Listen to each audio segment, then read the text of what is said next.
Olá, povo de Deus, estamos unidos em nome do Pai, e do Filho e do Espírito Santo. Amém. Hoje o nosso 22º dia com o Evangelho de São Mateus, nesse mês da Bíblia e rezando com a palavra do Senhor. Que Deus abençoe para que essa experiência seja tão marcante em tua vida que você deseje prosseguir, rezando com a palavra, conhecendo a palavra. Conhecer a palavra é conhecer Jesus. Então, nós queremos conhecer Jesus e queremos manter intimidade com o nosso Senhor, Então vamos lá para essa palavra de hoje. Aqui no título na Ave Maria, parábola da festa das bodas. Jesus tornou a falar-lhes por meio de parábolas. O reino dos céus é comparado a um rei que celebrava as bodas de seu filho e enviou seus servos para chamar os convidados, mas eles não quiseram vir. Enviou outros ainda dizendo-lhes: dizei aos convidados que já está preparado o meu banquete. Meus bois e meus animais cevados estão mortos, tudo está preparado. Vinde às bodas. Mas sem se importarem com aquele convite, foram-se, um a seu campo e outro para seu negócio. Outros lançaram mãos de seus servos, insultaram-nos e os mataram. O rei soube e indignou-se em extremo. Enviou suas tropas, matou aqueles assassinos e incendiou-lhes a cidade. Disse depois a seus servos: o festim está pronto, mas os convidados não foram dignos. Ide às encruzilhadas e convidai para as bodas todos quantos achardes. Espalharam-se eles pelos caminhos e reuniram todos quantos acharam, maus e bons, de modo que a sala do banquete ficou repleta de convidados. O rei entrou para vê-los e viu ali um homem que não trazia veste nupcial. Perguntou-lhe: meu amigo, como entraste aqui sem a veste nupcial? O homem não proferiu palavra alguma. Disse então o rei aos servos: amarrai-lhe os pés e as mãos e lançai-o nas trevas exteriores. Ali haverá choro e ranger de dentes, porque muitos são os chamados e poucos os escolhidos. Então, essa primeira parte para nós, para você que essa parte já toca o seu coração, você leia, releia, marque o que mais te tocar e ao marcar, ao Deus falando contigo, você responde a Deus. O primeiro passo, leia a palavra. O segundo passo, você marcar aquilo que Deus toca o seu coração com essa palavra. E o terceiro passo é você falar com Deus através dessa palavra. Então, aqui essa palavra fala da veste nupcial. Nós precisamos estar, diz a palavra em Coríntios, vestidos e não despidos, quando o Senhor nos chamar. Assim diz a palavra do Senhor. Então, o Senhor fala de uma veste, essa veste é espiritual, como nós estamos espiritualmente. Então, se você sentiu Deus tocar você com essa palavra, que você possa conversar com o Senhor através dessa palavra, de pedir ao Senhor essa veste nova. E essa veste nova nós recebemos muitas vezes através da confissão. E aí, seguindo, reuniram-se então os fariseus para deliberar entre si sobre a maneira de surpreender Jesus nas suas próprias palavras. Enviaram seus discípulos com os herodianos que lhe disseram: mestre, sabemos que és verdadeiro e ensinas o caminho de Deus em toda a verdade, sem te preocupares com ninguém, porque não olhas para a aparência dos homens. Dize-nos, pois, o que te parece? É permitido ou não pagar o imposto a César? Jesus, percebendo sua malícia, respondeu: por que me tentais, hipócritas? Mostrai-me a moeda com que se paga o imposto. Apresentaram-lhe um denário. Perguntou Jesus: de quem é esta imagem e esta inscrição? De César. Responderam-lhe. Disse-lhes então Jesus: dai, pois, a César o que é de César e a Deus o que é de Deus. Essa resposta encheu-os de admiração e, deixando-o, retiraram-se. Naquele mesmo dia, os saduceus, que negavam a ressurreição, interrogaram-no: Mestre, Moisés disse: se um homem morrer sem filhos, seu irmão case-se com a sua viúva, e dele assim uma posteridade. Ora, havia entre nós 7 irmãos. O primeiro casou-se e morreu.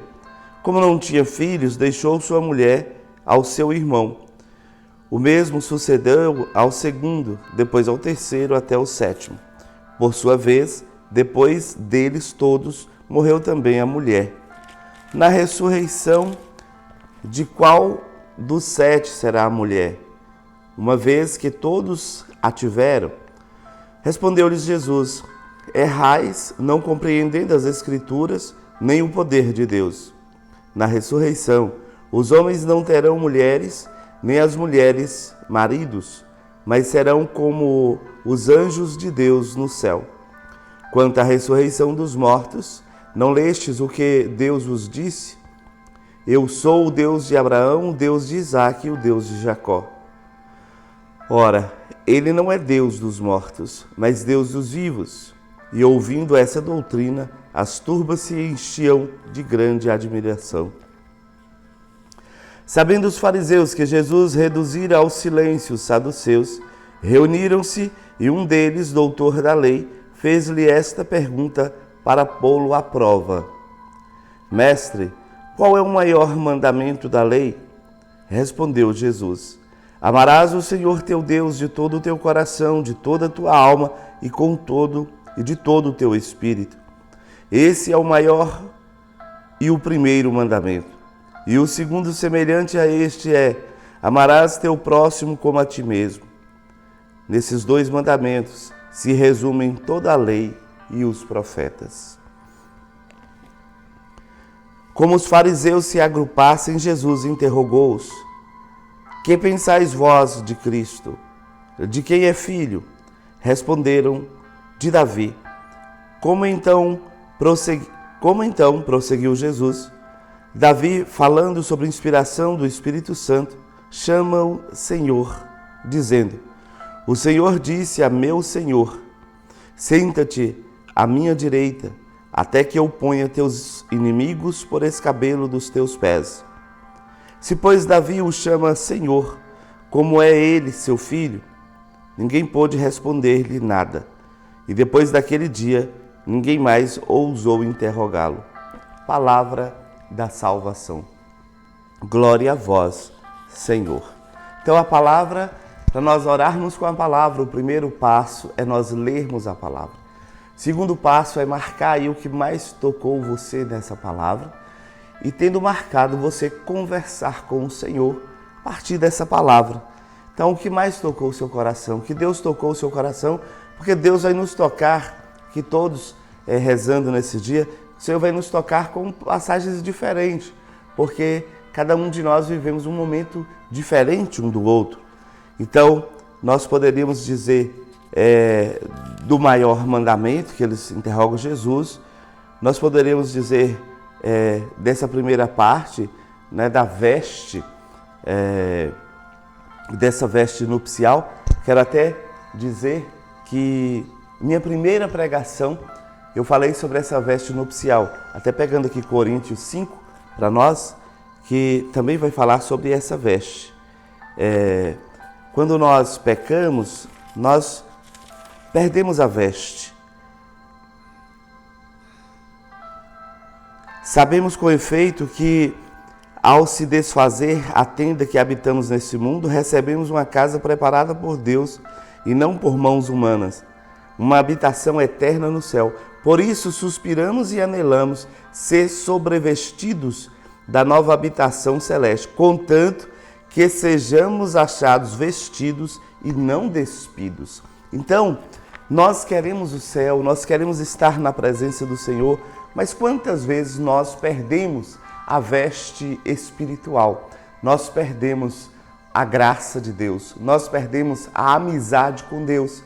Então, que nesse dia de hoje nós possamos olhar a nossa vida e pensar assim, eu estou na graça, eu estou na amizade, eu estou na intimidade com Deus. Então essa resposta é de cada um de nós.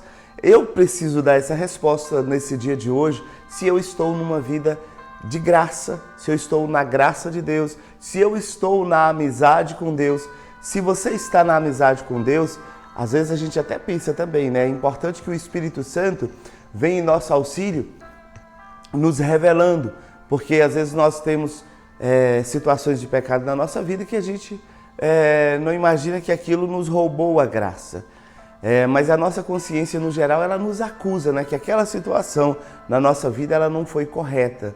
Então, que nesse dia de hoje nós possamos pedir essa graça a Deus. Senhor, revela-me, Senhor. Então, ao se colocar na presença do Senhor nesse dia de hoje, peça ao Senhor essa graça do Espírito Santo te revelar onde você está, como você está, se você está na amizade, onde você tem falhado. Às vezes nós falhamos porque nós nos envolvemos muito com as coisas do mundo, nós corremos muito com as coisas do mundo, nós realizamos tantas coisas aqui e o Senhor até diz para nós. Por isso que o interessante de rezar com a palavra nesses dias, eu não sei se você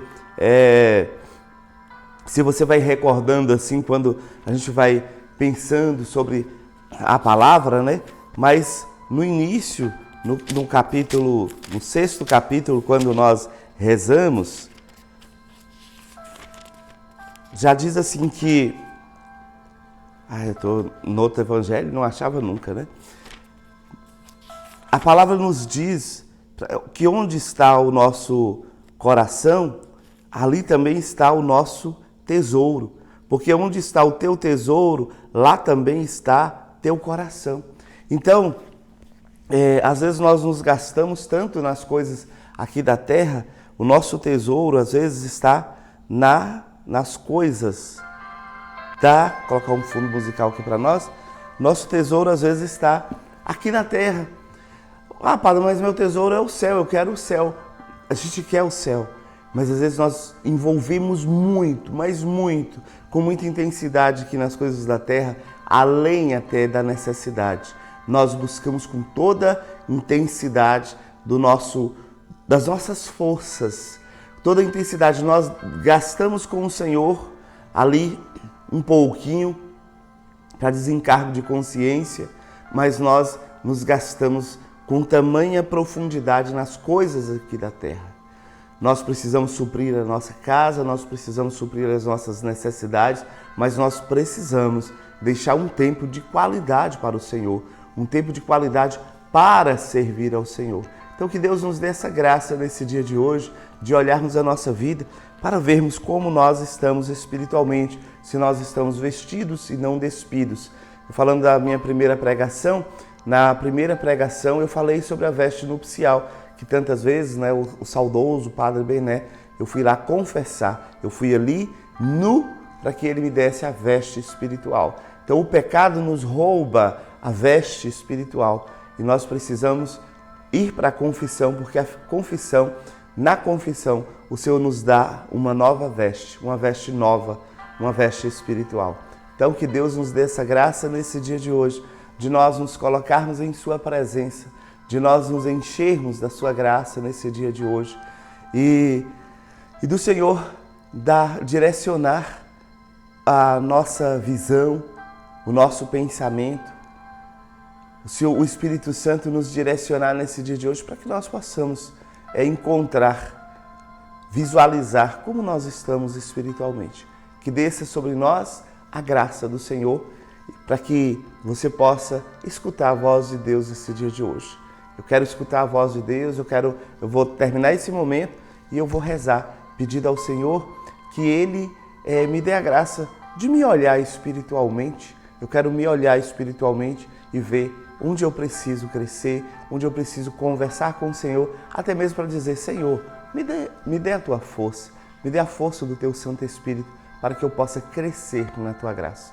Meu irmão, minha irmã, Deus te abençoe, derrame graça sobre ti, abençoe a sua casa, a sua vida, que Ele receba nesse dia de hoje os teus problemas, as tuas dificuldades. Deus te abençoe em nome do Pai, do Filho e do Espírito Santo. Amém.